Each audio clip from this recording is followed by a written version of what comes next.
1547. En las sombrías y abovedadas cámaras del Kremlin de Moscú, sobre una pesada mesa de roble yace una carta. No es un tratado de paz ni una declaración de guerra.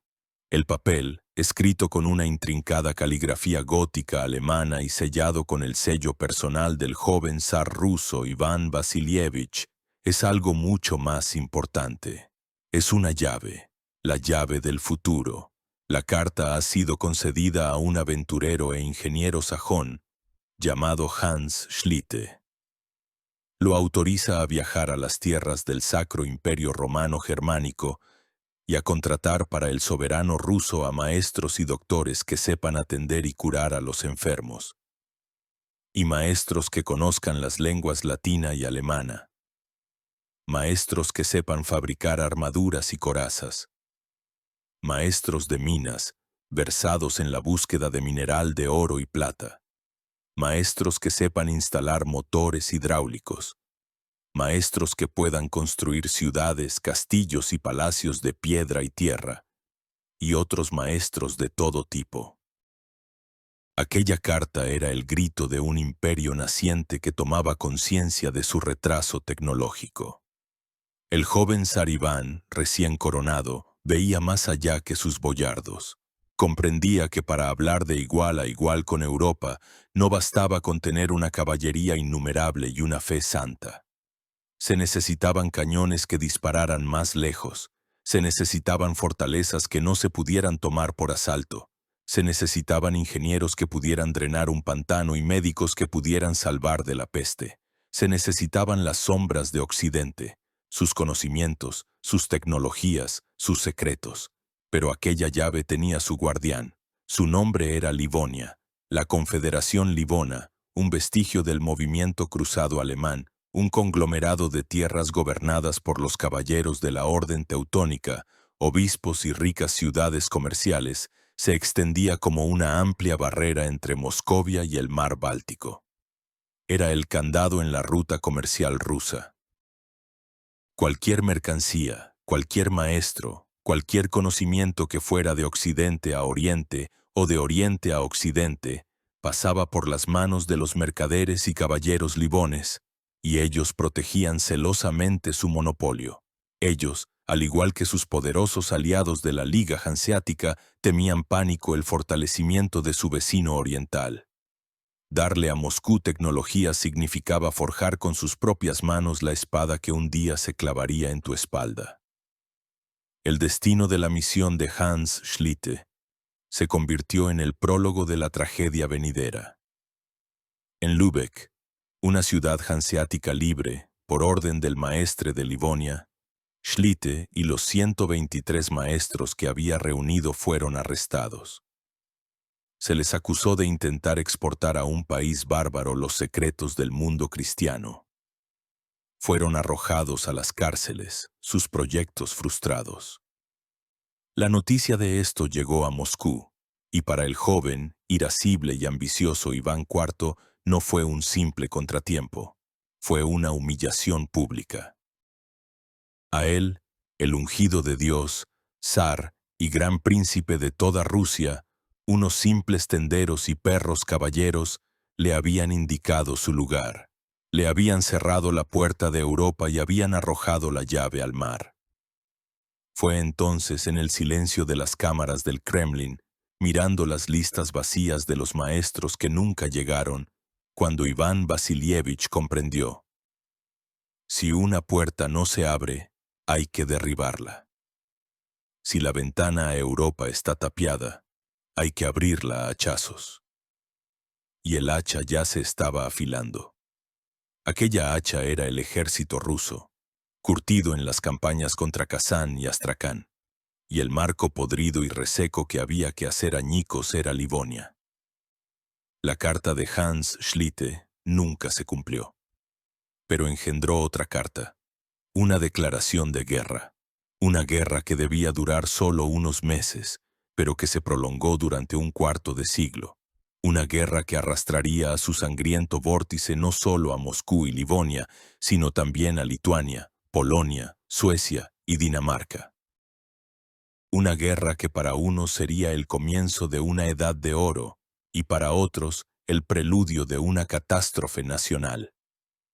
Esta es la historia de la Guerra de Livonia. Una historia sobre la lucha por el mar, por las tecnologías, por el futuro. Y no comenzó con el estruendo de las armas, sino con el silencioso crujido de una pluma que trazaba las líneas de una carta destinada a cambiar el mapa de Europa Oriental. Antes de que el estruendo de los cañones rusos rompa el silencio sobre los muros de Narva, es necesario dirigir la mirada hacia la tierra que estaba destinada a ser la primera víctima y el principal premio en la lucha venidera. Porque la guerra de Livonia no fue simplemente un enfrentamiento entre dos estados. Fue el colapso de todo un mundo decrépito, dividido y que había perdido hacía mucho tiempo el sentido de su existencia. El nombre de este mundo era Terra Mariana, o como lo conocían sus vecinos, Livonia.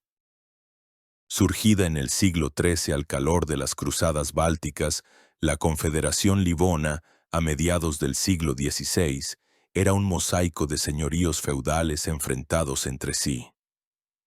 No era un estado unificado, era una alianza frágil, constantemente sacudida por conflictos internos, de 5 señores. El primero y más poderoso de ellos era la Orden de Livonia, una rama local de la Gran Orden Teutónica, liderada por un maestre al que obedecían comendadores y bailíos. La orden poseía extensas tierras y decenas de castillos de piedra que constituían la espina dorsal de la defensa del país. Los hermanos caballeros, enfundados en armaduras góticas con cruces negras sobre mantos blancos, todavía parecían temibles, pero su antigua gloria se había desvanecido hacía mucho tiempo. De ser la vanguardia del mundo católico, que llevaba la fe a sangre y fuego a las tribus paganas, se habían convertido en simples señores feudales terratenientes, más preocupados por aumentar sus riquezas que por salvar almas. Su número era reducido, apenas unos cientos de hermanos de pleno derecho en todo el vasto territorio. La disciplina y el espíritu de lucha habían decaído. En lugar de austeros guerreros ascetas, en los castillos se encontraban cada vez más a menudo aristócratas afeminados que pasaban el tiempo en banquetes y cetrería. El segundo señor, eterno rival de la orden, era Riga. El arzobispo de Riga, siendo el cabeza espiritual de toda Livonia, era al mismo tiempo un gran señor feudal secular que poseía tierras alrededor de Riga y en la parte central del país. Durante siglos, entre los maestres de la orden y los arzobispos se desarrolló una lucha incesante por la primacía que a menudo desembocaba en verdaderas guerras. Los arzobispos buscaban el apoyo del Papa y del emperador del Sacro Imperio Romano Germánico, mientras que la orden se apoyaba en su fuerza militar. Esta enemistad secular minaba a Livonia desde dentro, haciendo imposible cualquier acción conjunta frente a una amenaza externa. Los otros 3 obispados, a saber, Dorpat, Öselwick y Curlandia, eran actores menores, pero también gozaban de una autonomía considerable y maniobraban constantemente entre la orden y Riga, persiguiendo sus propios intereses. Finalmente, la quinta y económicamente más desarrollada fuerza eran las grandes ciudades, principalmente Riga, Reval, conocida ahora como Tallinn, y Dorpat, Tartu. Pertenecientes a la poderosa Liga Hanseática, estas ciudades vivían según sus propias leyes, tenían sus propios órganos de gobierno, llamados rats, acuñaban moneda y mantenían milicias pequeñas pero bien armadas. La burguesía, compuesta principalmente por alemanes étnicos, se enriquecía con el comercio de tránsito entre Rusia y Europa. Controlaban los puertos, los almacenes y los flujos financieros. Sus intereses a menudo no coincidían con los de los señores feudales. Los ciudadanos querían estabilidad y un comercio sin trabas, mientras que los caballeros y obispos ansiaban guerras y nuevas tierras. Bajo esta élite alemana, compuesta por caballeros, clérigos y mercaderes, vivía una enorme masa de población autóctona. Estonios, livonios y letones. Eran campesinos adscritos a la tierra, prácticamente en condición de siervos. Profesaban el catolicismo solo superficialmente, conservando en secreto sus creencias y ritos paganos. El odio hacia los señores alemanes, a quienes llamaban cabeza de perro, había ardido durante siglos. Para ellos, un cambio de poder, incluso por el de los moscovitas, no significaba necesariamente un cambio a peor. Esta fractura social era otra profunda grieta en los cimientos del edificio Livón. Para colmo de males, en la primera mitad del siglo XVI, la Reforma se extendió por Livonia. La doctrina de Martín Lutero encontró un terreno fértil en las ciudades, entre los burgueses descontentos con el poder y las exacciones de la Iglesia católica. Riga y Reval se convirtieron en bastiones del luteranismo. La Reforma asestó un golpe demoledor a los fundamentos ideológicos de la orden. Al fin y al cabo, había sido creada como una orden militar monástica católica. ¿Cómo podían los caballeros monjes defender la fe católica si una parte considerable del país, incluidos sus propios vasallos, rechazaba esa fe?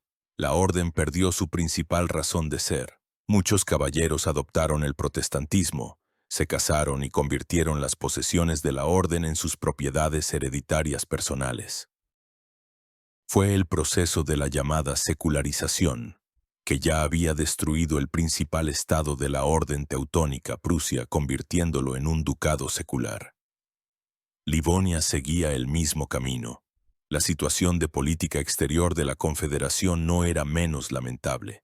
Estaba atrapada entre vecinos cada vez más poderosos. Al este crecía y se fortalecía el zarato de Moscú, que acababa de aplastar a los kanatos tártaros y ahora volvía su mirada hacia occidente. Al sur se extendía el vasto Gran Ducado de Lituania, que desde hacía mucho tiempo tenía sus propias ambiciones sobre las tierras livonas, especialmente la salida al Golfo de Riga. Al norte, al otro lado del mar, se fortalecía Suecia, que aspiraba a convertir el Báltico en su lago interior. Al oeste ganaba poder Dinamarca, que controlaba los estrechos y no estaba dispuesta a perder su parte en el reparto venidero. Los gobernantes de Livonia eran perfectamente conscientes de la amenaza que se cernía sobre ellos. Enviaban constantemente embajadas al Sacro Imperio Romano Germánico, pidiendo ayuda al emperador y a los príncipes alemanes. Pero de allí solo llegaban promesas vagas y expresiones de condolencia.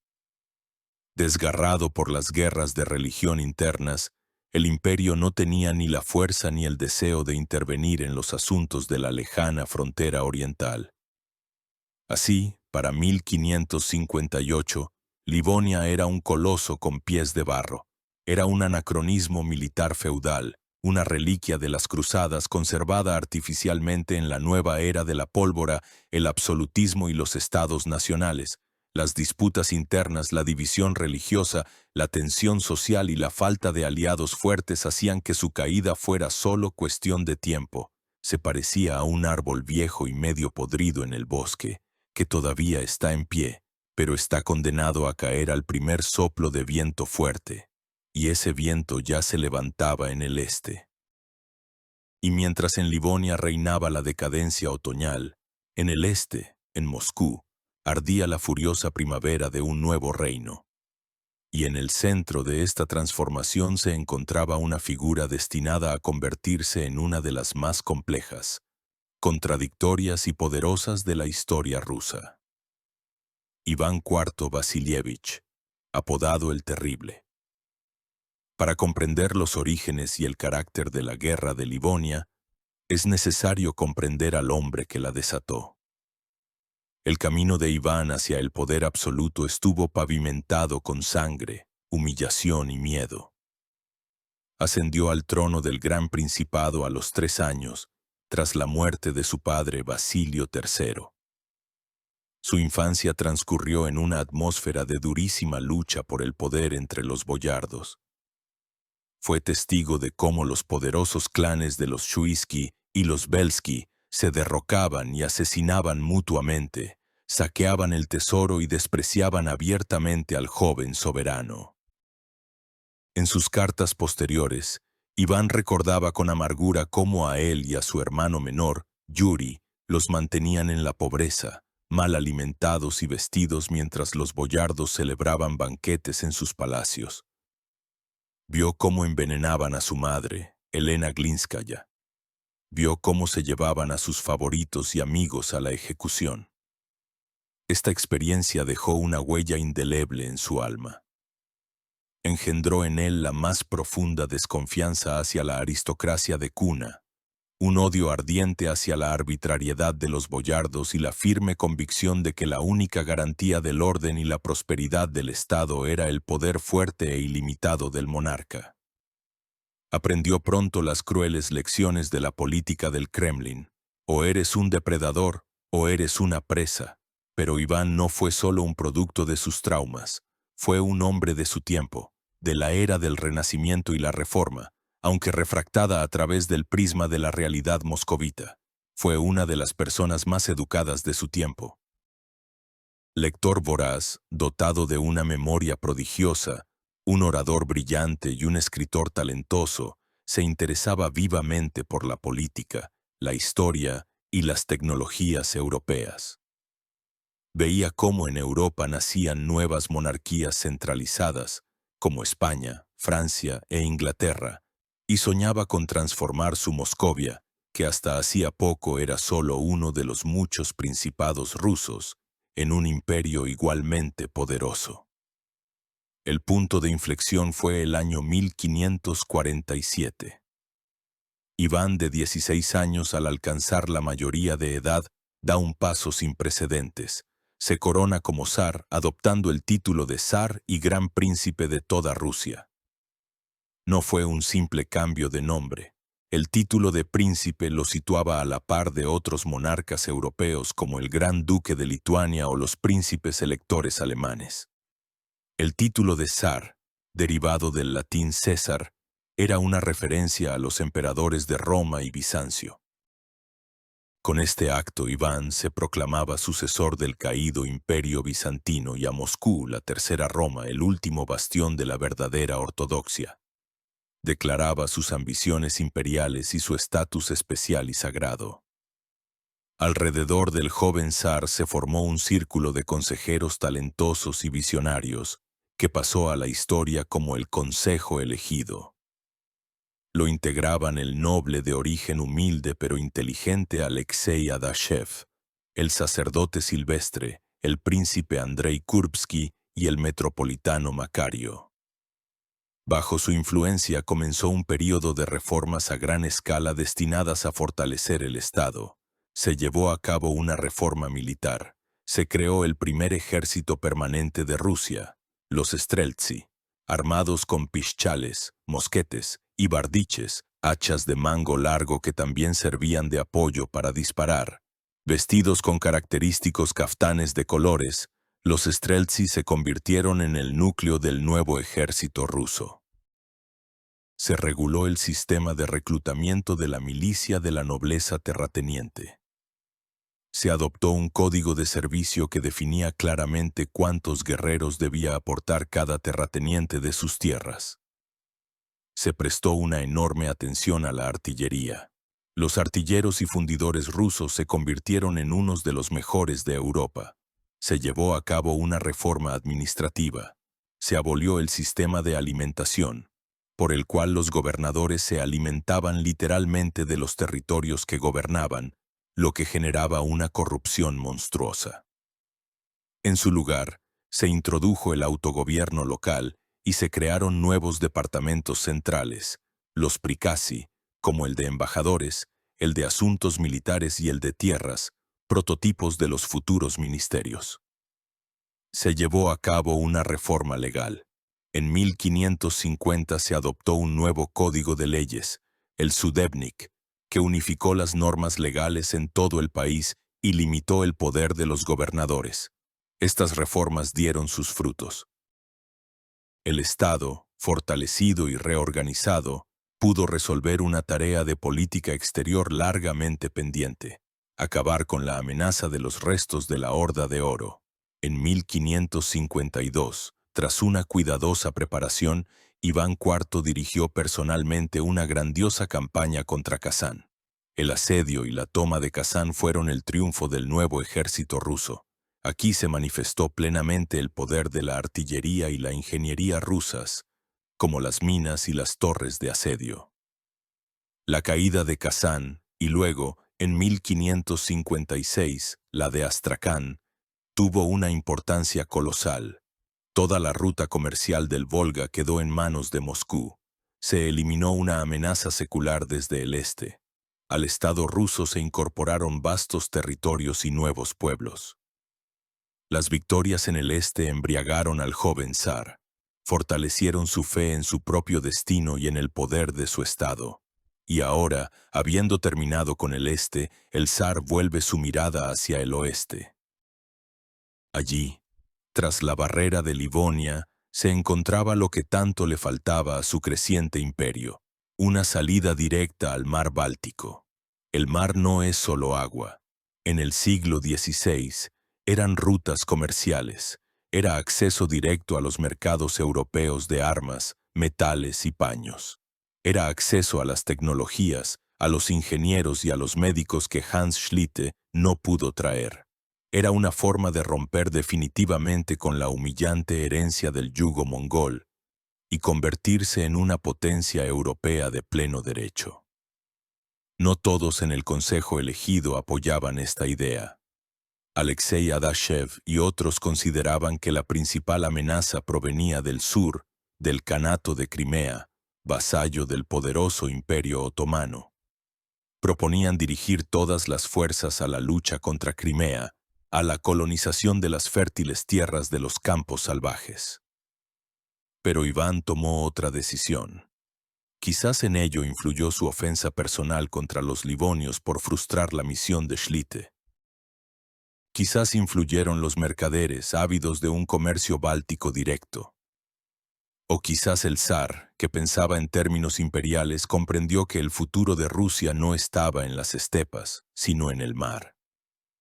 Eligió la dirección occidental, decidió que había llegado el momento de hablar con Livonia en el lenguaje de los ultimátums.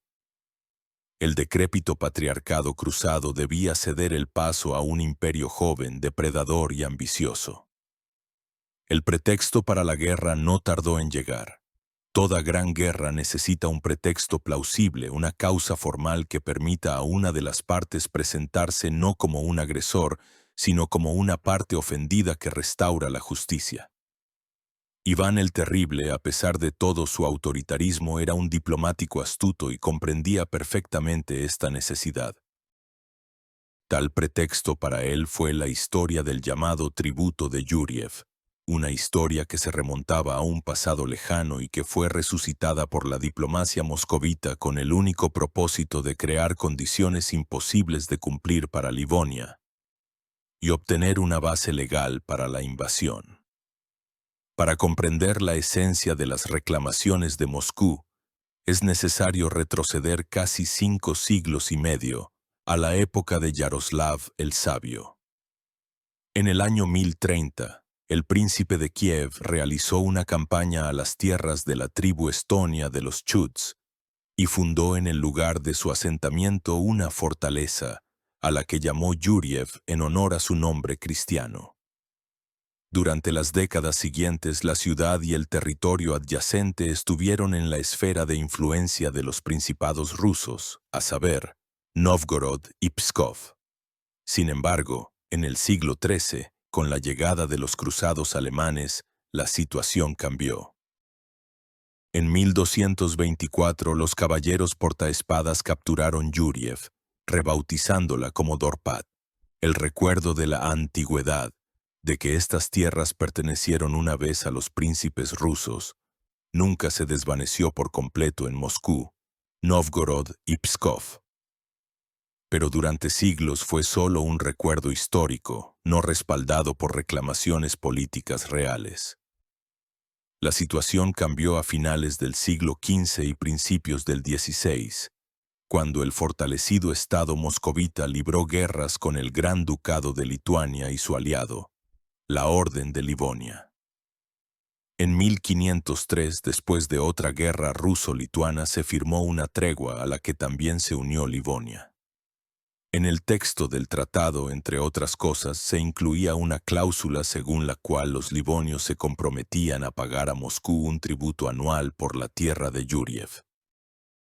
Esta cláusula era una clara humillación para la orden, un reconocimiento de que poseían Dorpat y las tierras adyacentes no por derecho propio, sino como una especie de arrendamiento del soberano moscovita.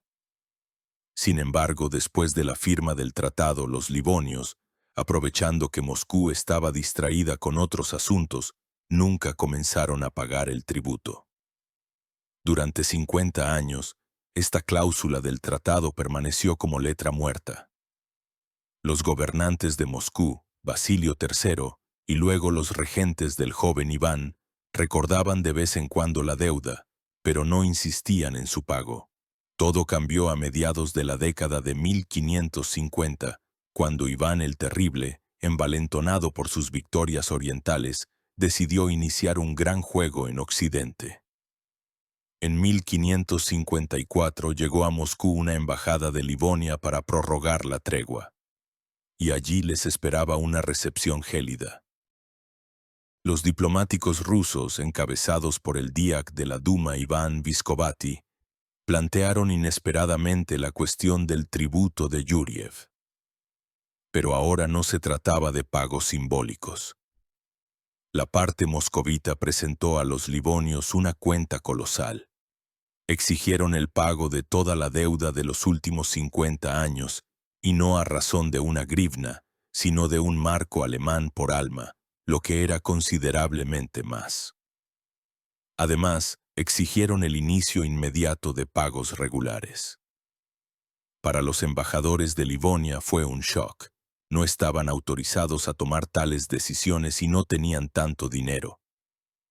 Después de largas y humillantes negociaciones, se vieron obligados a firmar un documento en el que, en nombre de toda Livonia, se comprometían a recaudar y enviar a Moscú la suma total de los atrasos en un plazo de 3 años. Los 3 años dados a Livonia para recaudar el tributo expiraban en 1557. Durante este tiempo, en la propia Confederación ocurrieron sucesos que solo agravaron su situación. Estalló otro conflicto interno, la llamada Guerra del Coadjutor, entre el maestre de la orden y el arzobispo de Riga, que intentaba poner sus posesiones bajo el protectorado de Polonia y Lituania. Esta guerra civil agotó por completo el tesoro y las fuerzas militares de los livonios.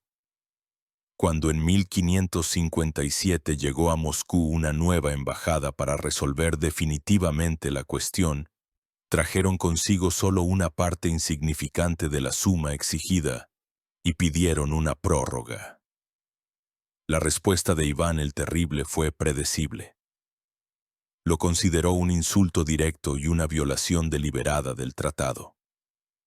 Los embajadores fueron expulsados de Moscú con deshonra. El zar ruso se negó ostentosamente a aceptar sus modestos regalos y declaró que no estaba dispuesto a tolerar más la injusticia de Livonia. El preludio diplomático había terminado. Se había creado el pretexto formal para la guerra. Moscú podía ahora declarar al mundo entero que iniciaba una guerra no para apoderarse de tierras ajenas, sino para castigar a deudores pérfidos y recuperar su legítima patria, es decir, la tierra de Yuriev. Sin embargo, detrás de este pretexto formal se ocultaban razones mucho más profundas y fundamentales que hacían la guerra prácticamente inevitable. El principal objetivo estratégico de Iván el Terrible era la salida al Báltico. Comprendía perfectamente que sin sus propios puertos, sin una comunicación marítima directa con Europa, Rusia estaba condenada al atraso y al aislamiento. Las ciudades de Livonia como Riga, Reval y Narva eran las llaves que abrían la ventana al Báltico. Livonia y la Hansa tenían en sus manos todo el comercio exterior ruso. Actuaban como intermediarios inflando los precios de los productos europeos, armas, metales, paños, y rebajando los de los productos rusos, pieles, cera, lino, cáñamo. La captura de los puertos permitiría a los mercaderes moscovitas comerciar directamente, lo que prometía colosales beneficios al tesoro y a la clase comerciante. Como demostró la historia de Hans Schlitte, Livonia practicaba deliberadamente una política de bloqueo tecnológico de Moscovia. La toma de la costa debía romper este bloqueo, abrir el camino a especialistas militares, ingenieros y médicos occidentales, a armas y tecnologías avanzadas. Tras la conquista de Kazán y Astracán, el vasto ejército de la nobleza terrateniente, que constituía el pilar del poder del zar, exigía nuevas tierras para repartir como feudos. Las tierras desarrolladas y relativamente densamente pobladas de Livonia eran un bocado apetecible para miles de nobles de servicio. Una guerra exitosa en el oeste debía fortalecer la autoridad del zar y satisfacer los apetitos de su nobleza. Así, el tributo de Yuriev fue solo la última chispa que se acercó a un barril de pólvora preparado desde hacía mucho tiempo. El enfrentamiento estaba predeterminado por todo el curso del desarrollo histórico. Por un lado, se encontraba una orden militar monástica arcaica, desgarrada por contradicciones, que intentaba mantener su monopolio sobre el comercio y la tecnología. Por otro, un imperio joven, dinámico y centralizado, ansioso por abrirse paso al mar y ocupar su lugar entre las grandes potencias de Europa. En enero de 1558. Ese barril explotó. El invierno de 1558 fue excepcionalmente duro en el este de Livonia. Las heladas cubrieron los ríos y pantanos, convirtiéndolos en cómodos caminos para el movimiento de un gran ejército. Era exactamente lo que esperaba Iván el Terrible. Los juegos diplomáticos habían terminado. Había llegado el momento de hablar el lenguaje de los cañones. En enero, con el pretexto de castigar a los morosos del tributo de Yuriev, un enorme ejército ruso cruzó la frontera de Livonia. Así comenzó la primera fase de la guerra, que se convirtió en una verdadera catástrofe para la Confederación Livona. El ejército moscovita que invadió Livonia era una fuerza temible, incomparable con cualquier cosa que los caballeros pudieran oponerle. Su número, según diversas estimaciones, alcanzaba los 40.000 hombres. La vanguardia estaba liderada por voivodas experimentados, curtidos en las campañas contra Kazán. El príncipe Mijaíl Glinsky y el antiguo Khan de Kazán, ahora un zar de servicio, Shah Ali. El núcleo del ejército lo constituía la caballería de la nobleza terrateniente. Miles de jinetes con cascos de hierro, shishak, y cotas de malla, baidanas, armados con sables y arcos. Les seguía la infantería, los streltsí con caftanes rojos y pesados mosquetes al hombro. Pero la principal fuerza de choque era el poderoso parque de artillería. Decenas de piezas de asedio pesadas, que los maestros rusos habían aprendido a fundir según los mejores modelos europeos, debían reducir a polvo los muros de los afamados castillos de los caballeros. Además, en el ejército había numerosos destacamentos de tártaros de servicio, cuyas rápidas incursiones aterrorizaban a la población local. La Orden de Livonia solo pudo oponer a esta armada unas migajas. Todo su ejército no superaba los 10.000 hombres, incluidos los mercenarios lansquenetes. Las fuerzas eran demasiado desiguales. La primera campaña tuvo el carácter de una incursión de castigo. Las tropas rusas pasaron a sangre y fuego por la parte oriental del obispado de Dorpat, sin detenerse a asediar las grandes fortalezas. Su objetivo era demostrar su fuerza, devastar las tierras, sembrar el pánico y mostrar a los livonios que su negativa a pagar el tributo tendría las consecuencias más terribles. Después de saquear y quemar cientos de granjas y aldeas y de capturar un enorme botín y prisioneros, el ejército regresó a Rusia en febrero. Este golpe provocó conmoción y desconcierto en Livonia. La Dieta, la Asamblea de los Estamentos en Weimar, decidió reunir urgentemente dinero para pagar el tributo y enviar una nueva embajada a Moscú. Pero ya era demasiado tarde. Iván el Terrible no pensaba detenerse. No ansiaba dinero, sino tierras y puertos. En la primavera de 1558 comenzó la invasión a gran escala. Esta vez, el objetivo eran las fortalezas. El golpe principal se dirigió a Narva, un puerto comercial clave en la frontera, el principal competidor de Novgorod y Pskov. El asedio fue dirigido por los voivodas Alexei Basmanov y Danila Adashev, hermano del jefe del consejo elegido. Se trajeron piezas de asedio pesadas a las murallas de la ciudad y comenzó un intenso bombardeo. El asedio de Narva dio origen a una de las leyendas más famosas de esta guerra. Según las crónicas rusas, el 11 de mayo se desató un gran incendio en la ciudad. Comenzó en una casa donde unos livonios borrachos supuestamente utilizaron para sus actos indecentes un icono ortodoxo de la Virgen, arrojándolo al fuego.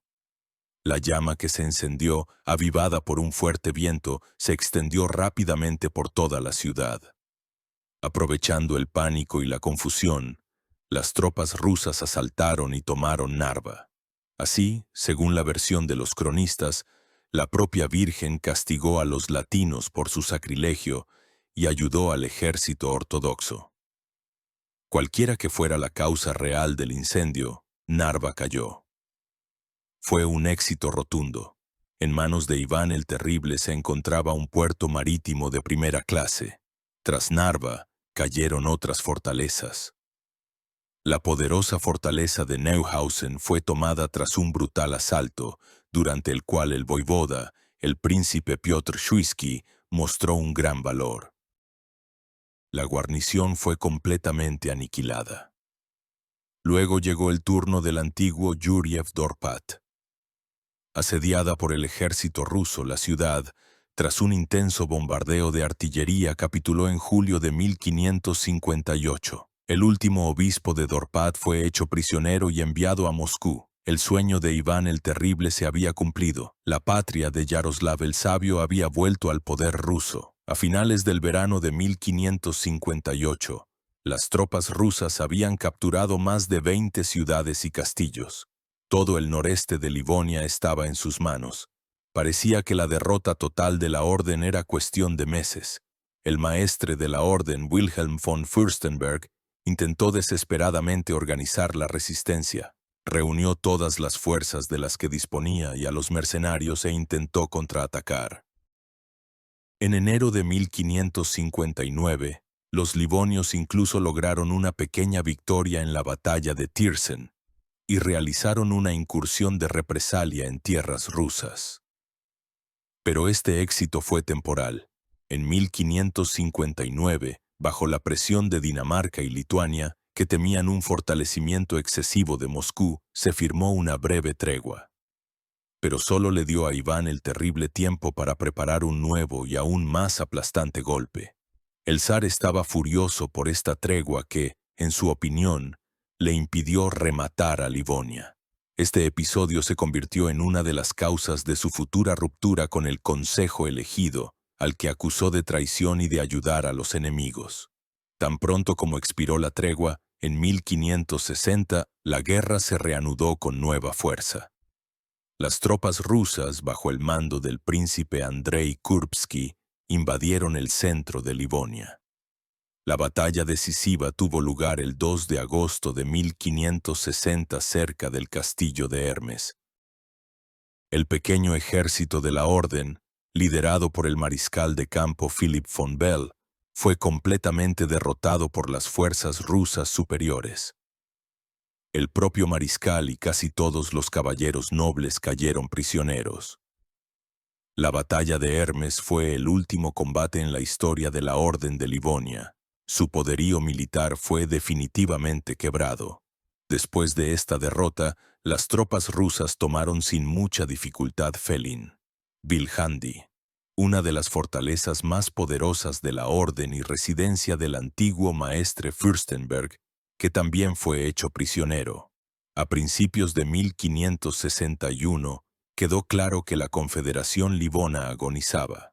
El Estado, que había existido durante más de 300 años, se desmoronaba bajo los golpes del ejército moscovita.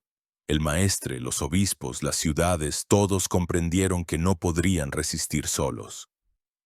Comenzó una búsqueda frenética de protectores externos. La herencia de Livonia, como el cadáver de un oso muerto, fue arrojada a la rapiña de los vecinos. La primera fase de la guerra, triunfal para Iván el Terrible, llegaba a su fin, pero también se convertía en el prólogo de un conflicto nuevo, mucho más complejo y sangriento. La derrota del ejército de la Orden en Hermes y la caída de Felín fueron el toque de difuntos para la Confederación Livona. El Estado, que había aterrorizado al Báltico Oriental durante 3 siglos, se derrumbó, dejando tras de sí un vacío de poder y vastos territorios que se convirtieron en un botín apetecible para todos los depredadores de los alrededores. Iván el Terrible, que había comenzado la guerra como un conflicto local con un único adversario debilitado, se encontró de repente inmerso en una complejísima lucha internacional, donde estaba en juego el destino de toda la región báltica. El período comprendido entre 1561 y 1562 no se caracterizó tanto por las conquistas rusas como por una venta desesperada de las tierras livonas al mejor postor a cambio de protección. El último maestre de la Orden de Livonia, Gotthard Kettler, era un hombre pragmático y previsor. Comprendía perfectamente que no podría resistir solo ni a Moscú ni a sus propios vasallos, dispuestos a jurar lealtad a cualquiera. Después de la catástrofe de Hermes, eligió el único camino posible para salvar al menos una parte de sus dominios.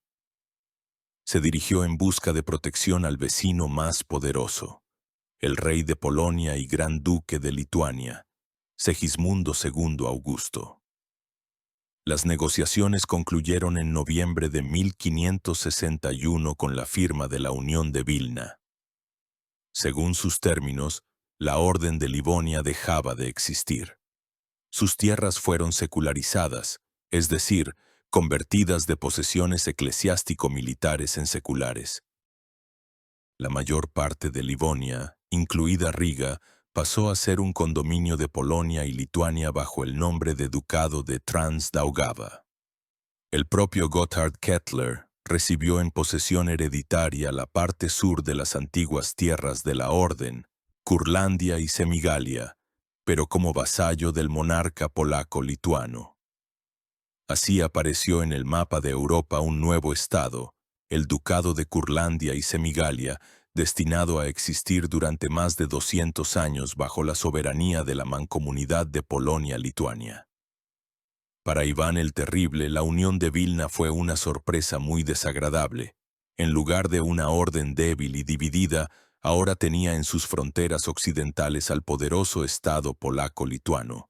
Segismundo II Augusto exigió inmediatamente al zar ruso que cesara las hostilidades en Livonia, que ahora se consideraba su posesión legítima, y que retirara de allí todas sus tropas.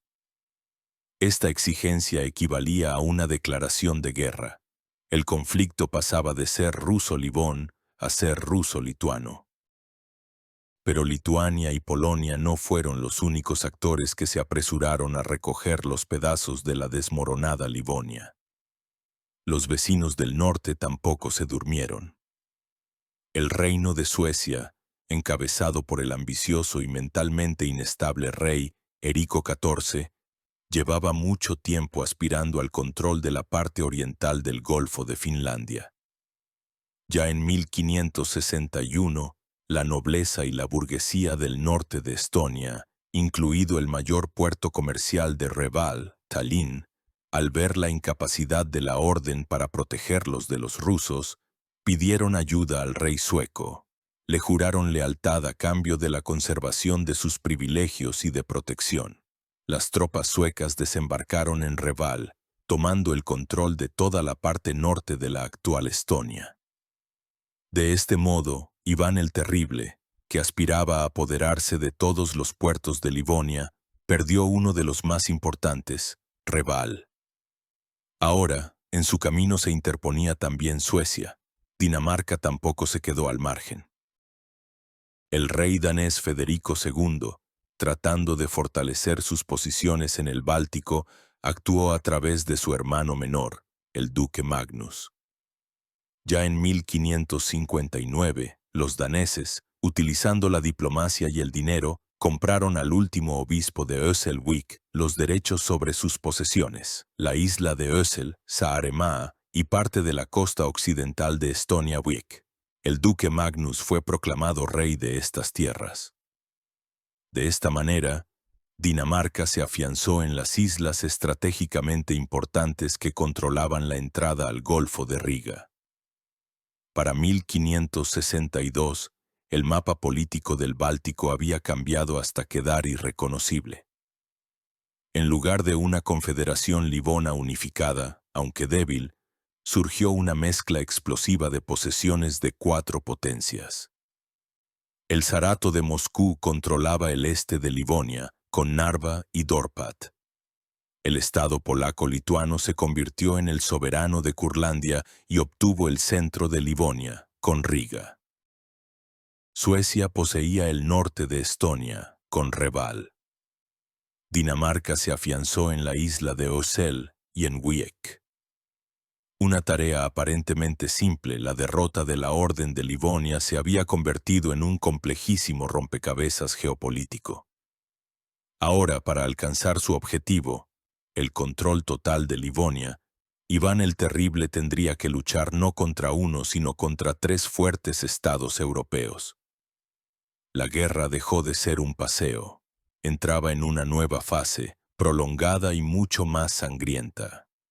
Fue en este momento cuando los caminos del zar y de sus antiguos consejeros del Consejo elegido se separaron definitivamente. Alexei Adashev y sus partidarios, previendo las nefastas consecuencias de una guerra con una poderosa coalición europea, insistían en firmar la paz y centrar la atención en Crimea. Pero Iván, ebrio de sus primeros éxitos y obsesionado con la idea de abrir una ventana a Europa, veía en su cautela solo cobardía y traición. En 1560 el consejo elegido cayó. Sus líderes fueron desterrados y exiliados. El zar se liberó de la tutela de sus sabios consejeros y tomó todo el poder en sus manos.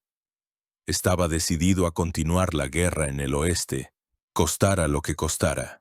Su principal adversario se convertía ahora en el Gran Ducado de Lituania.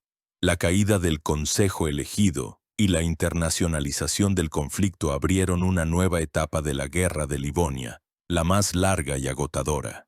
El enfrentamiento se desarrolló principalmente entre los 2 principales antagonistas, el Zarato de Moscú y el Gran Ducado de Lituania. Este período estuvo marcado tanto por el mayor triunfo militar de Iván el Terrible como por sus primeras derrotas serias, que, a su vez, se convirtieron en una de las causas de la terrible crisis interna de Rusia, la Oprichnina. En el centro de estos acontecimientos se encontraron 2 figuras clave: el propio zar Iván y su talentoso voivoda y futuro archienemigo, el príncipe Andrei Kurbsky. Tras la unión de Vilna, Segismundo II Augusto exigió a Iván que abandonara Livonia. En respuesta, el zar ruso comenzó a preparar una grandiosa campaña, no contra los castillos de Livonia, sino contra el corazón mismo del estado enemigo, Polotsk. Polotsk, una antigua ciudad rusa, otrora centro de un principado independiente, y para el siglo XVI, la fortaleza más poderosa y un nudo estratégico crucial en el noreste del Gran Ducado de Lituania. Controlaba la ruta fluvial por el Dvina occidental y abría el camino hacia el interior de Lituania, hacia su capital, Vilna. La toma de Polotsk sería para Iván no solo un colosal éxito militar, sino también un acto de revancha histórica, la recuperación de la antigüedad. En el invierno de 1563 partió de Moscú un ejército sin precedentes para la época. Según diversas estimaciones, su número alcanzaba de 60.000 a 80.000 hombres. Al frente de esta hueste se encontraba el propio zar Iván IV. Junto con el ejército se movía un gigantesco parque de asedio que contaba con hasta 200 piezas de artillería. La campaña fue preparada con una meticulosidad ejemplar. El 31 de enero, el ejército ruso llegó a las murallas de Polotsk. La guarnición de la fortaleza, bajo el mando del voivoda Stanislav Dovoin, era pequeña y no podía hacer frente a tal armada. Comenzó el asedio, que se convirtió en el apogeo del arte militar ruso de la época. Pesados cañones, instalados en posiciones especialmente preparadas, comenzaron un bombardeo metódico de las murallas y torres.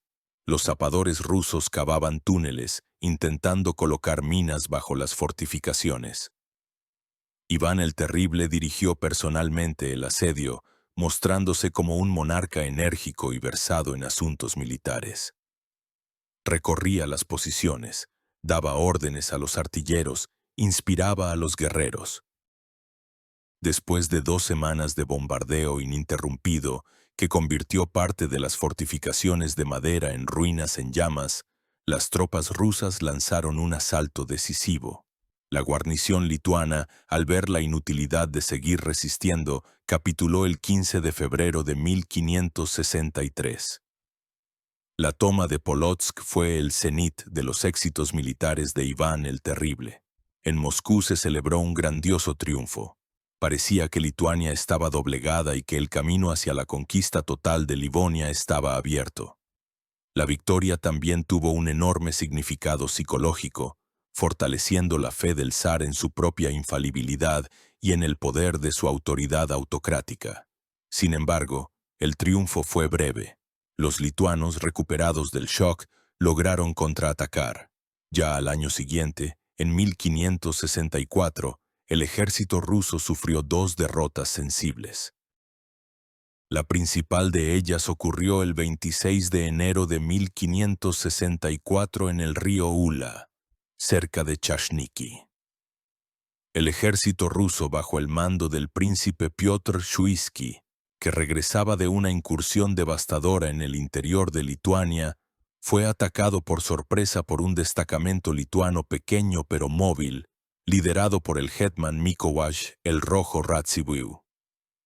El ejército ruso, extendido en la marcha y cargado con un enorme tren de bagajes con el botín, fue tomado por sorpresa. El ataque repentino provocó el pánico, y el ejército huyó, sufriendo grandes pérdidas. El propio voivoda Shuisky, héroe de la toma de Kazán y Neuhausen, fue asesinado. La batalla de Chashniki tuvo más un significado moral que estratégico. Destruyó el mito de la invencibilidad de los ejércitos moscovitas y demostró que los lituanos eran capaces de luchar con éxito, utilizando tácticas de ataque sorpresa y emboscadas. Pero el golpe principal para Iván el Terrible en aquel fatídico año de 1564 no fue una derrota militar, sino la traición de una de las personas más cercanas a él. El príncipe Andrei Mikhailovich Kurbsky, un ruríkida, héroe de las campañas de Kazán, un talentoso comandante y antiguo miembro del Consejo elegido, comandaba las tropas rusas en Livonia. Temiendo la inminente desgracia del zar, después de la derrota en Chashniki, el zar comenzó las represalias contra los voivodas. Kurbsky, en abril de 1564, huyó de Yuriev a la ciudad lituana de Volmar y se puso al servicio del rey Segismundo.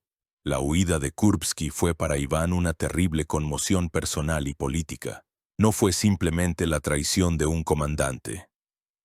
Fue un desafío a todo su sistema de valores. Uno de los hombres más nobles del Estado, su camarada y amigo, no solo huyó, sino que comenzó a denunciar su política. Desde Lituania, Kurbsky escribió a Iván su famosa primera epístola, en la que acusaba al zar de tiranía, de exterminar a los mejores hombres, de desviarse del camino recto. Esto dio inicio a la famosa correspondencia entre el Terrible y Kurbsky, un monumento único de la publicística política del siglo XVI, en el que se enfrentaron dos visiones del mundo, el absolutismo naciente de Iván y el conservadurismo aristocrático de Kurbsky. Para el zar, la huida de Kurbsky fue la prueba definitiva de que estaba rodeado de traición. Veía conspiraciones por todas partes, en la lentitud de los voivodas, en los consejos de los boyardos, en las murmuraciones del clero. Su suspicacia, arraigada en los horrores de su infancia, se convirtió en paranoia. Llegó a la conclusión de que para ganar la guerra exterior era necesaria una guerra interior total, una guerra contra todos los enemigos reales e imaginarios de su poder autocrático. Fue después de estos sucesos, la derrota en el Ula y la huida de Kurbsky, cuando Iván el Terrible dio un paso decisivo hacia el establecimiento de un nuevo régimen político. A finales de 1564, se marchó de Moscú a la Slobodá de Alexandrov y desde allí anunció su abdicación del trono, acusando a los boyardos y al clero de traición. Los aterrorizados boyardos y ciudadanos suplicaron al zar que regresara. Iván aceptó, pero con sus propias condiciones. Exigió para sí poderes extraordinarios y el derecho a ejecutar a los traidores a su antojo. Así, en 1565 se instituyó la Oprichnina.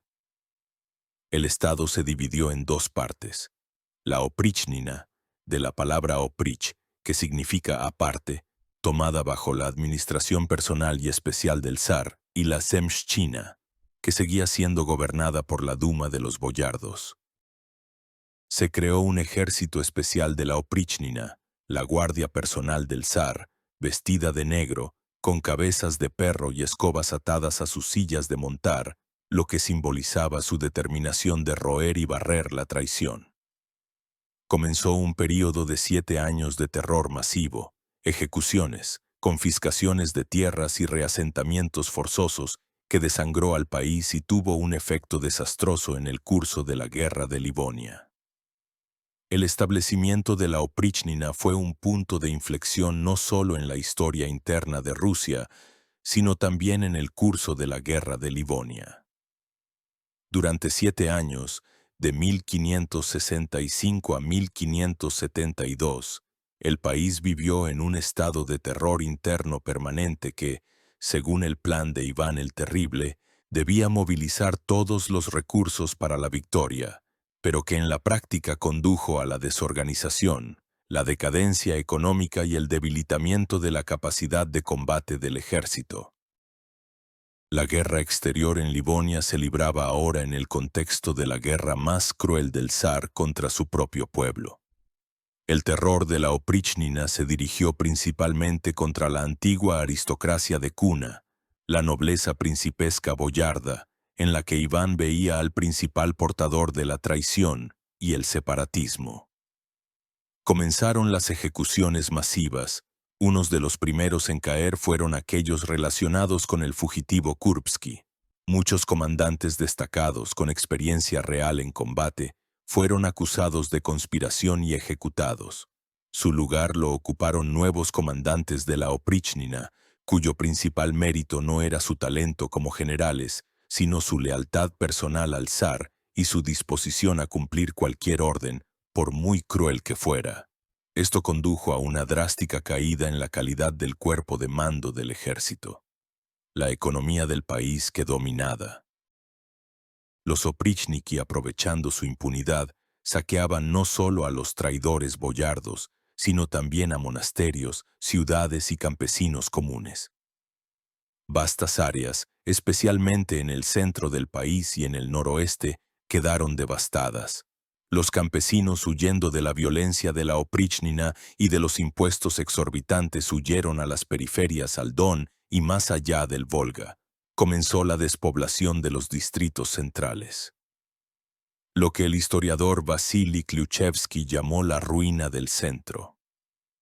El golpe más terrible se asestó a Novgorod y Pskov, los principales centros económicos y bases de retaguardia del ejército que luchaba en Livonia. En 1570, Iván el Terrible, sospechando que la élite de Novgorod tenía la intención de pasarse al lado de Lituania, organizó una masacre monstruosa en la ciudad. El ejército de la Oprichnina, durante varias semanas, saqueó y destruyó Novgorod. Miles de habitantes fueron sometidos a torturas atroces. Los ahogaron en el río Volkhov, los torturaron, los quemaron. El poderío económico de Novgorod, ya minado por el ascenso de Moscú, fue quebrado definitivamente. Fue un acto de suicidio de Estado. El zar, con sus propias manos, destruía la misma base comercial y artesanal que era vital para el abastecimiento del ejército y la conducción de la guerra por el comercio báltico. En estas condiciones, llevar a cabo operaciones ofensivas activas en Livonia se hizo difícil. Las operaciones militares se redujeron principalmente a incursiones devastadoras mutuas. Los destacamentos rusos realizaban incursiones en las posesiones lituanas y los lituanos y polacos en las rusas. La guerra adquirió el carácter de un exterminio total de la población civil. Fue en este período de caos y terror cuando Iván el Terrible emprendió uno de los proyectos políticos más extraños y aventureros de toda la guerra: el intento de crear un reino títere de Livonia. Comprendiendo que la anexión directa de Livonia a Moscú provocaba una feroz resistencia de la nobleza alemana local y unía contra él a toda Europa, el zar decidió actuar con más astucia. Decidió crear en Livonia un reino vasallo que formalmente sería independiente, pero en la práctica estaría completamente subordinado a Moscú. Esto permitiría atraer a su lado a parte de la nobleza livona que soñaba con la restauración de su estado. Para el papel de rey de Livonia fue elegido el príncipe danés Magnus, hermano menor del rey Federico II. Magnus, que poseía la isla de Ösel, era una figura ambiciosa pero de voluntad débil y no demasiado inteligente. Hacía tiempo que soñaba con ampliar sus dominios y se aferró con alegría a la propuesta del zar ruso. En 1570 Magnus llegó a Moscú, donde fue recibido con honores reales. Iván el Terrible lo proclamó oficialmente rey de Livonia, su vasallo, y lo comprometió con su joven sobrina, la princesa María de Staritsa. A cambio, Magnus se comprometió a servir al zar ruso con fe y lealtad. Inmediatamente después, el recién coronado rey, al frente de un pequeño ejército reforzado con destacamentos rusos, fue enviado a Livonia para conquistar su reino. El primer objetivo fue Reval, Tallinn, que estaba bajo el dominio de Suecia. Magnus asedió la ciudad, dirigiéndose a sus habitantes con un manifiesto en el que les prometía todo tipo de beneficios y privilegios en caso de rendición voluntaria. Sin embargo, los burgueses de Reval, que conocían bien el valor de las promesas moscovitas, opusieron una resistencia desesperada. Confiaban en la ayuda de la flota sueca que dominaba el mar. El asedio de Reval, que comenzó en agosto de 1570, se prolongó durante 7 meses. El ejército de Magnus sufría por el frío, el hambre y las enfermedades. Los destacamentos rusos, al ver la inutilidad del asedio, comenzaron a dispersarse. En marzo de 1571, Magnus, sin haber logrado nada, se vio obligado a levantar el asedio y a retirarse vergonzosamente. El fracaso en Reval fue el colapso de todo el proyecto del reino de Livonia. Magnus se desacreditó por completo a los ojos de la nobleza livona. Resultó no ser un monarca poderoso, sino una marioneta patética en manos del zar de Moscú. En ese mismo momento, en mayo de 1571, sobre la propia Moscú se abatió una terrible catástrofe.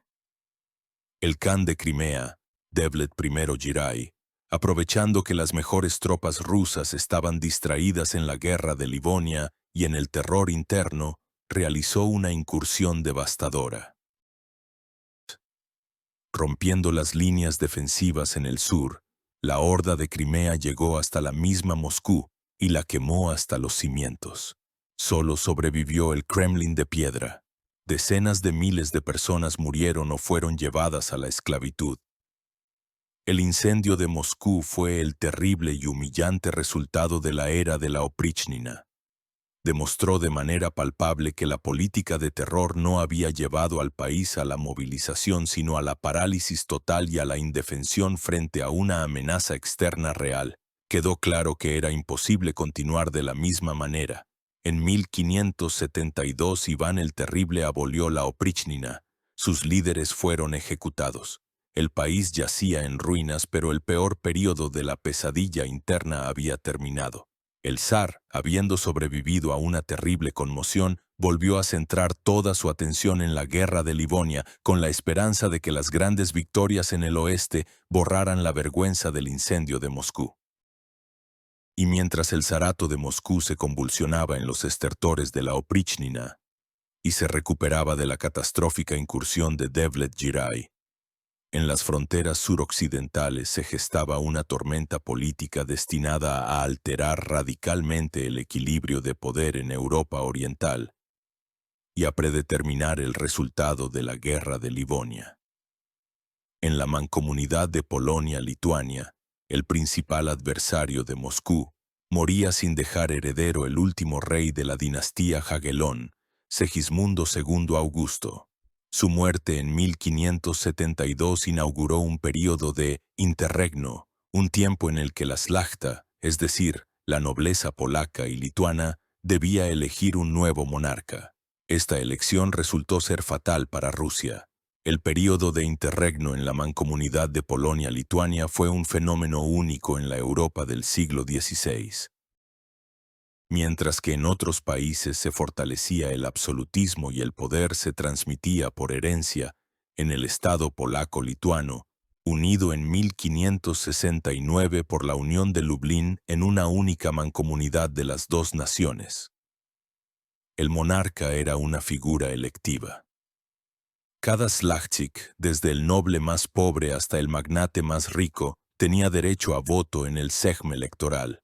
Esto convertía la elección del rey en un escenario de lucha encarnizada entre diferentes facciones aristocráticas, así como en un campo de intrigas para las potencias extranjeras, cada una de las cuales intentaba colocar en el trono a su propio candidato. Iván el Terrible no podía dejar pasar tal oportunidad. Él mismo presentó su candidatura al trono polaco. La idea de unir bajo una sola corona a Moscú y a la mancomunidad, creando un gigantesco imperio eslavo, era grandiosa. Los embajadores rusos prometieron a la szlachta enormes sumas de dinero, una alianza militar contra Turquía y Crimea, y la conservación de todas sus libertades. Durante un tiempo la candidatura de Iván o de su hijo Fiódor fue considerada seriamente.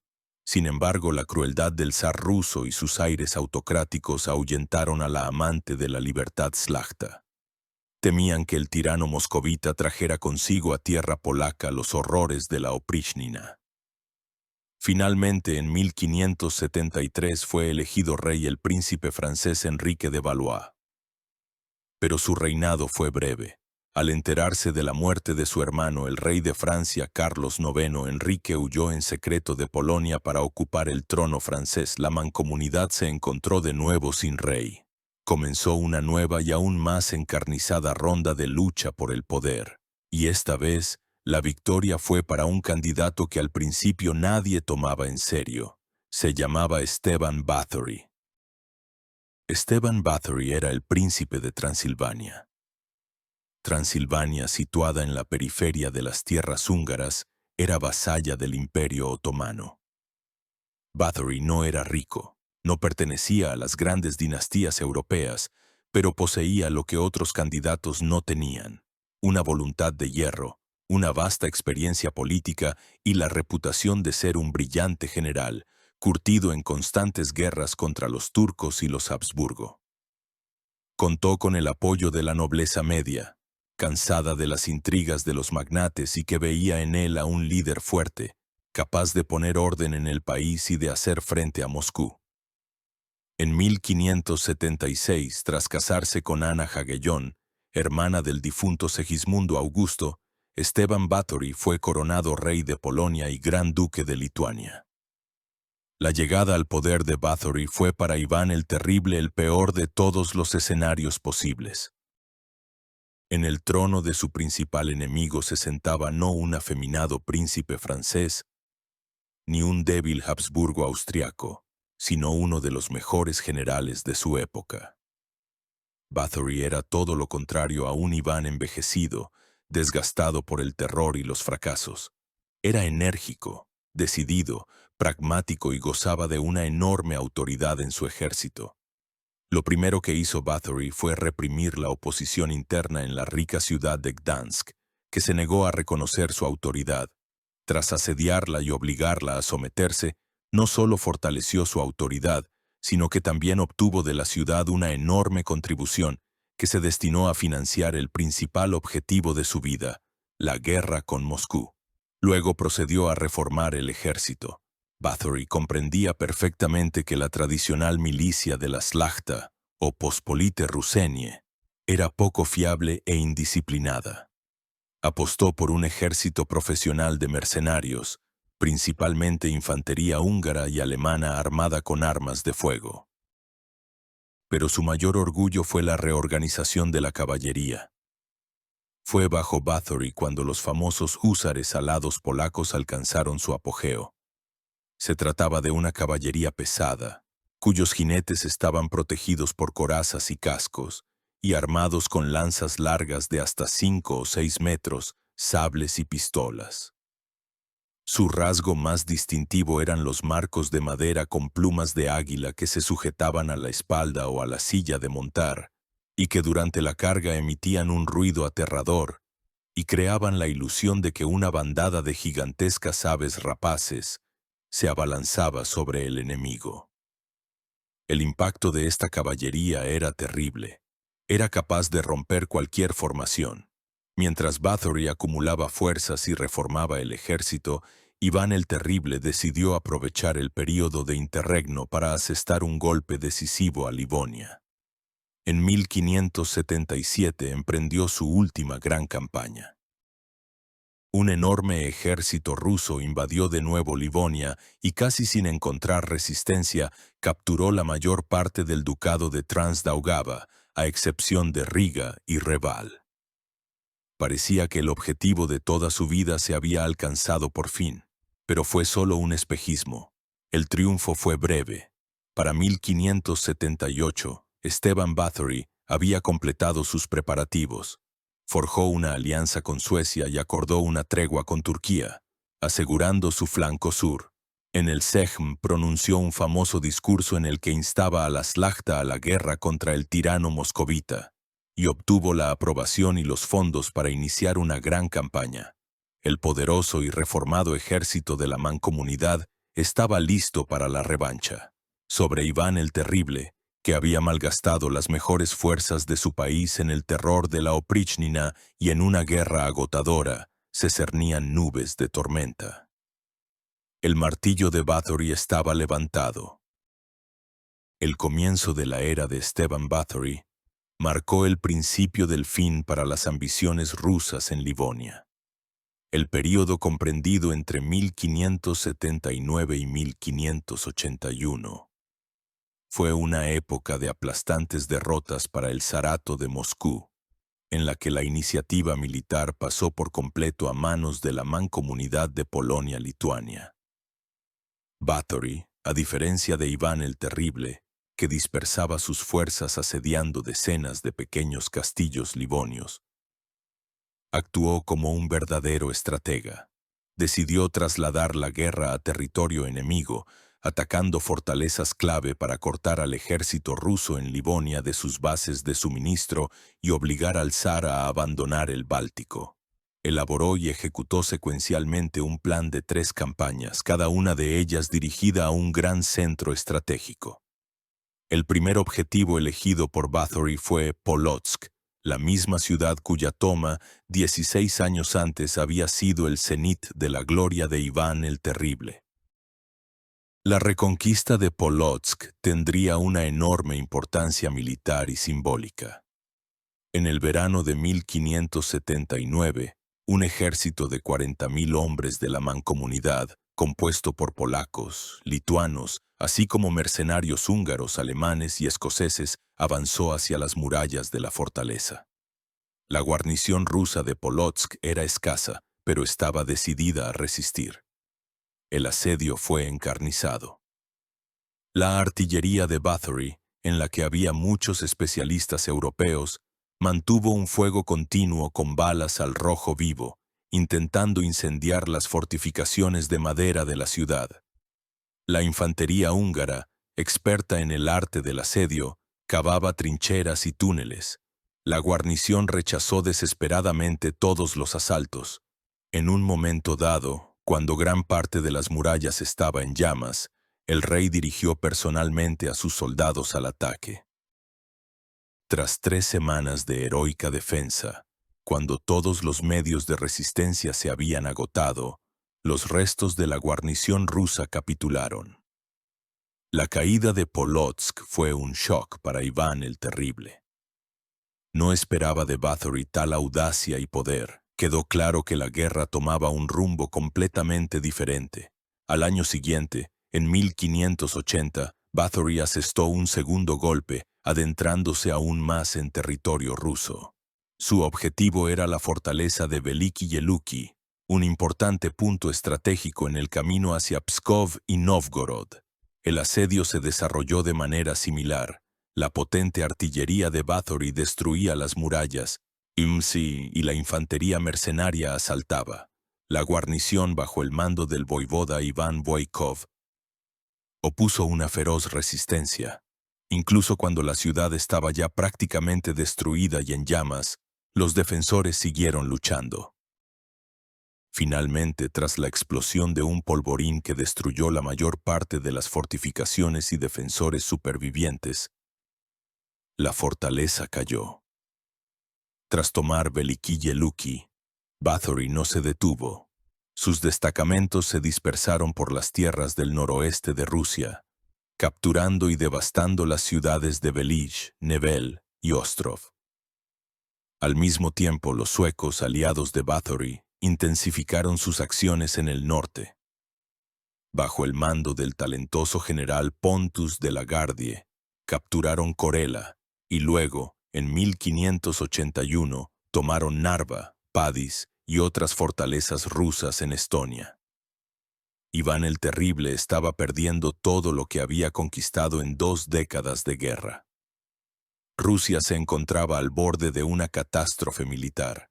Para 1581, habiendo obtenido 2 brillantes victorias, Bathory decidió asestar el golpe de gracia. Reunió un enorme ejército de 50.000 hombres, aunque algunas fuentes hablan incluso de 100.000, lo que probablemente es una exageración, y marchó sobre Pskov. Pskov no era una simple fortaleza. Era una de las ciudades más grandes y ricas de Rusia, una fortaleza de primer orden con varios anillos de murallas de piedra y decenas de torres. La caída de Pskov habría abierto a Bathory el camino directo a Novgorod y Moscú y, muy probablemente, habría significado la derrota total e incondicional del zarato de Moscú. En agosto de 1581, el ejército de la mancomunidad llegó a Pskov. Comenzó un heroico asedio de 5 meses que se convirtió en la culminación de toda la guerra de Livonia y en una de las páginas más gloriosas de la historia del valor militar ruso. La guarnición y la milicia de Pskov, que sumaban entre 16.000 y 20.000 hombres, estaban comandadas por un voivoda experimentado y valiente, el príncipe Iván Petrovich Shuisky. Bajo su dirección, los habitantes de Pskov se prepararon para la defensa. Fortalecieron las murallas, cavaron fosos adicionales, almacenaron provisiones y pólvora. Bathory, confiado en un rápido éxito, tras una breve preparación de artillería, el 8 de septiembre lanzó a sus mejores tropas a un asalto general. El ataque se dirigió contra la muralla sur de la ciudad exterior. Tras un combate encarnizado, los polacos y húngaros lograron capturar dos torres, la Svinuskaya y la Pokrovskaya. Parecía que la ciudad estaba a punto de caer. En este momento crítico, Iván Shuisky dirigió personalmente el contraataque. Los guerreros rusos volaron la torre Pokrovskaya capturada, sepultando bajo sus escombros a numerosos enemigos, en un combate cuerpo a cuerpo que duró todo el día. Los asaltantes fueron expulsados de las murallas y repelidos con enormes pérdidas. El asalto general había fracasado. Bathory se vio obligado a pasar a un asedio largo y metódico. Comenzó una dura guerra de asedio. Los ingenieros europeos cavaban túneles para volar las murallas. Los escuchas y zapadores de Pskov cavaban contraminas y libraban combates subterráneos con el enemigo. La artillería de ambos bandos mantenía un fuego continuo. Los defensores de la ciudad realizaban audaces salidas, causando daños a los sitiadores. Pasaron los meses. Llegó el crudo invierno ruso. En el campamento de Bathory comenzaron el hambre, las enfermedades y la deserción. Los mercenarios, al no recibir su paga, murmuraban. La milicia de la Szlachta exigía ser licenciada. Quedó claro que tomar Pskov por asalto o por hambre era imposible. La heroica defensa de Pskov salvó a Rusia de una derrota total. La ciudad indómita se convirtió en la piedra contra la que se estrelló el martillo de Bathory. Agotado por el largo e infructuoso asedio, sin ver perspectivas para continuar la guerra, el rey polaco se vio obligado a entablar negociaciones. Iván el Terrible, comprendiendo que su país estaba al borde del agotamiento total, también ansiaba la paz. El mediador en las negociaciones fue el representante del Papa, el jesuita Antonio Posevino, que esperaba inclinar al zar ruso a una unión con la Iglesia Católica. La heroica defensa de Pskov, a pesar de la catástrofe general en la guerra, permitió a Rusia evitar una capitulación total.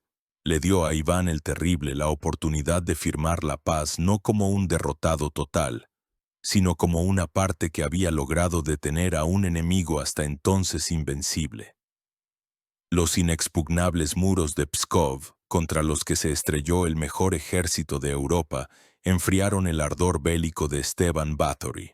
Continuar el asedio en las duras condiciones del invierno, con un ejército que se desvanecía a ojos vistas y unas arcas vacías, amenazaba con convertirse en una catástrofe.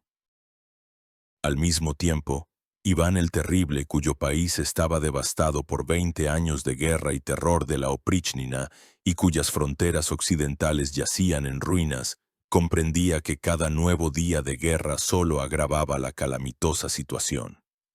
Ambas partes estaban agotadas hasta el límite y necesitaban la paz, aunque fuera la más precaria. Comenzó un proceso de negociación diplomática complejo y doloroso que debía poner fin a un cuarto de siglo de masacre. Un papel clave en la organización de las negociaciones lo desempeñó la curia papal. El Papa Gregorio XIII, inspirador del calendario gregoriano, soñaba con organizar una cruzada paneuropea contra el Imperio Otomano. Para ello, necesitaba reconciliar a los dos principales monarcas cristianos de Europa Oriental, el rey de Polonia y el zar de Moscú. Además, en el Vaticano no abandonaban la esperanza de una unión eclesiástica con Moscú. Con esta doble misión, fue enviado al campamento de Bathory, cerca de Pskov, y luego a Moscú, un hábil diplomático, el jesuita Antonio Posevino. Las negociaciones comenzaron en diciembre de 1581, en la pequeña aldea de Kiberova Gora, cerca de Yamsapolsky, de ahí el nombre del futuro tratado. Fueron extremadamente difíciles. La delegación polaco-lituana, sintiéndose vencedora, presentó exigencias maximalistas. Exigieron a Moscú no solo todas las ciudades rusas capturadas por Bathory, sino toda Livonia, incluidas las tierras que habían sido conquistadas a la orden al principio de la guerra, así como una enorme contribución monetaria. Los embajadores rusos, encabezados por el príncipe Dmitri Yeletsky, recibieron de Iván el Terrible órdenes estrictas. No ceder ni un ápice de tierra rusa, especialmente Pskov, y si era posible conservar al menos parte de las posesiones de Livonia, principalmente los puertos. Posevino, que actuaba como mediador, iba y venía entre las partes tratando de encontrar un compromiso. Presionó a Bathory, instándolo a mostrar moderación por el bien de la causa cristiana común. Asustó a Iván el Terrible con la perspectiva de una alianza entre Polonia y Suecia que aplastaría definitivamente a Moscovia. Las negociaciones se estancaron en repetidas ocasiones y estuvieron a punto de romperse. En un momento dado, un enfurecido Iván el Terrible casi mata a Posevino, blandiendo contra él su famoso báculo. Finalmente, después de un mes de agrias disputas, las partes cansadas y agotadas llegaron a un acuerdo. El 15 de enero de 1582 se firmó la tregua de Yam-Zapolsky por un período de 10 años. Sus condiciones fueron duras y humillantes para Rusia. Moscú renunciaba a todas sus conquistas en Livonia y Polotsk. Todas las ciudades y castillos capturados a lo largo de 24 años de guerra se entregaban a la mancomunidad de Polonia-Lituania. El sueño de Iván el Terrible de una salida al Báltico a través de las tierras de Livonia se derrumbó. La mancomunidad, a su vez, devolvía a Rusia todas las ciudades capturadas por Bathory en territorio ruso. Este fue el principal logro de la diplomacia rusa, posible solo gracias a la heroica defensa de Pskov. Veliki Yeluki, Nevel, Ostrov y otras fortalezas volvieron al poder de Moscú. El Tratado de Yam-Zapolsky puso fin a la guerra con la mancomunidad de Polonia-Lituania, pero en el norte aún quedaba un conflicto sin resolver con Suecia. Y los suecos, a diferencia de Bathory, no estaban agotados. Aprovechando que las principales fuerzas rusas estaban inmovilizadas en el asedio de Pskov, el general sueco Pontus de la Gardie, en 1581, lanzó una exitosa ofensiva. Capturó Narva, donde perpetró una cruel masacre de la población rusa, Ivangorod, Yam y Koporye. De este modo, Rusia quedó completamente aislada del mar Báltico. Iván el Terrible, habiendo perdido a su principal aliado en la persona de Bathory, no tenía fuerzas para continuar la guerra con Suecia. En 1583, en la desembocadura del río Plusa, se firmó la tregua de Plusa por 3 años. Sus condiciones fueron aún más duras que las del Tratado de Yam-Zapolsky. Suecia conservaba todas las ciudades rusas que había capturado, Ivangorod, Yam, Koporye y todo el territorio adyacente de la costa sur del Golfo de Finlandia. A Rusia solo le quedaba un pequeño y estrecho corredor en la desembocadura del Neva, que no le daba un acceso real al mar y no tenía puertos. Así, con 2 treguas humillantes, terminó la guerra más larga y sangrienta de la historia del Zarato de Moscú en el siglo XVI. Sus resultados fueron catastróficos. El principal objetivo estratégico, el acceso al mar Báltico, no solo no se alcanzó, sino que la situación empeoró en comparación con antes de la guerra. Rusia perdió incluso las pequeñas salidas al Golfo de Finlandia que tenía anteriormente. Las pérdidas territoriales fueron enormes. Se perdieron todas las conquistas en Livonia, Polotsk, así como tierras ancestrales rusas en la costa del Báltico. Las consecuencias económicas fueron terribles. El país estaba devastado. Los distritos centrales y noroccidentales estaban despoblados. Las tierras de cultivo estaban abandonadas. El sistema fiscal estaba destruido. La crisis económica, agravada por la oprichnina, pasó a la historia con el nombre de Porucha, ruina. Las pérdidas demográficas fueron colosales. Un cuarto de siglo de guerra ininterrumpida, el terror de la oprichnina, El hambre y las epidemias provocaron una drástica reducción de la población. La guerra de Livonia fue también una tragedia personal para el propio Iván el Terrible. No vivió ni un año más allá del final de la tregua de Prusa. En 1584 falleció, dejando a su débil y enfermizo hijo Fiódor un país devastado y desangrado que había perdido la guerra principal de su vida. El sueño del Báltico quedó enterrado durante casi un siglo y medio. Solo otro monarca, no menos terrible pero más afortunado, Pedro el Grande, estaría destinado a resucitarlo y al abrir una ventana a Europa. La guerra de Livonia, que comenzó como un audaz intento de un joven y ambicioso zar reformador por resolver de un solo golpe un problema geopolítico secular, terminó un cuarto de siglo después en una catástrofe nacional.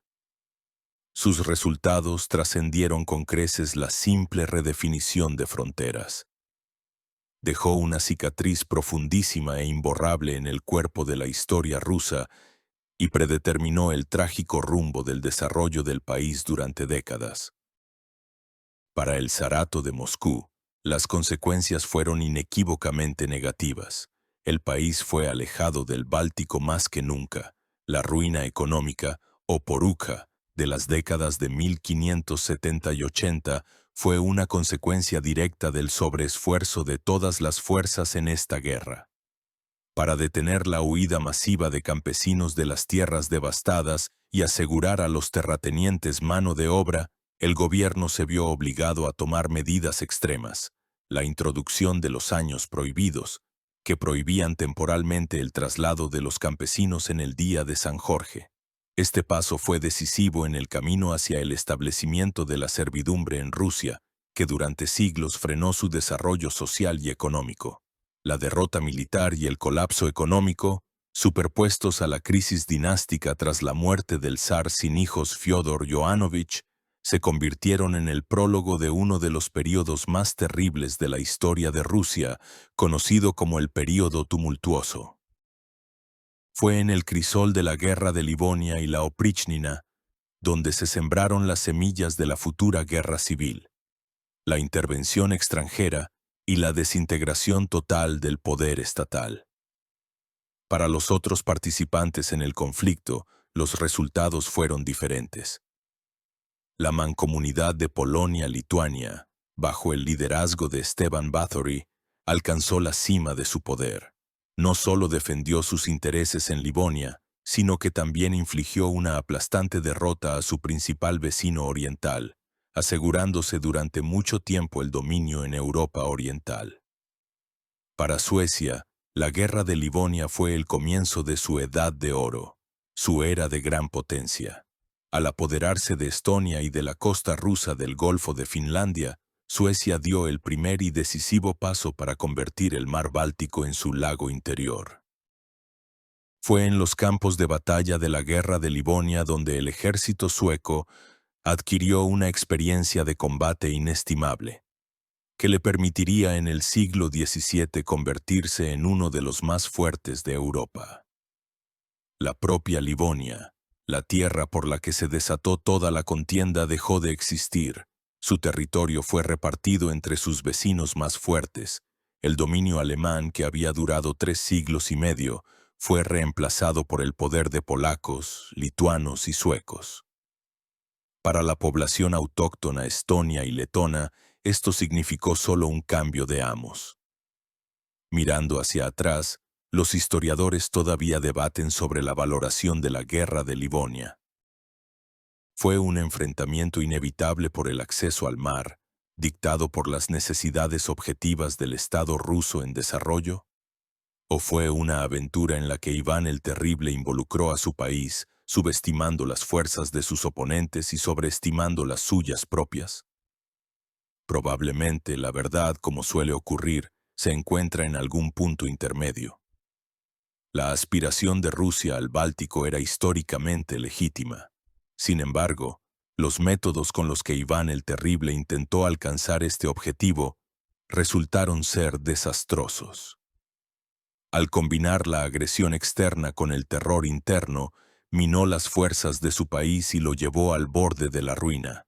La opríchnina no ayudó, sino que obstaculizó la victoria en la guerra. Destruyó a los mejores comandantes, arruinó la retaguardia económica y desmoralizó a la sociedad. El heroísmo de los defensores de Pskov salvó al país de la aniquilación total, pero no pudo anular las consecuencias de 20 años de una política de locura. La guerra de Livonia fue para Rusia una lección dura y sangrienta. Demostró que la fuerza militar y la crueldad por sí solas no son suficientes para alcanzar grandes objetivos. Demostró que las conquistas externas no pueden tener éxito cuando el país se consume por la desintegración interna. Esta lección sería olvidada por un tiempo en el caos del período tumultuoso, pero tendría que ser aprendida de nuevo un siglo y medio después. Pedro I, al iniciar su Gran Guerra del Norte, estaría resolviendo en esencia la misma tarea que Iván el Terrible, pero él, a diferencia de su terrible predecesor, comenzaría no solo con una guerra externa, sino también con una profunda modernización interna de todo el país. Y solo a costa de esfuerzos increíbles, pagando un precio enorme, podría finalmente abrir una ventana a Europa, que había permanecido firmemente cerrada para el zar Iván Vasilievich. La ventana báltica resultó ser increíblemente cara. Y el primer, más terrible e infructuoso precio lo pagó la generación de la guerra de Livonia.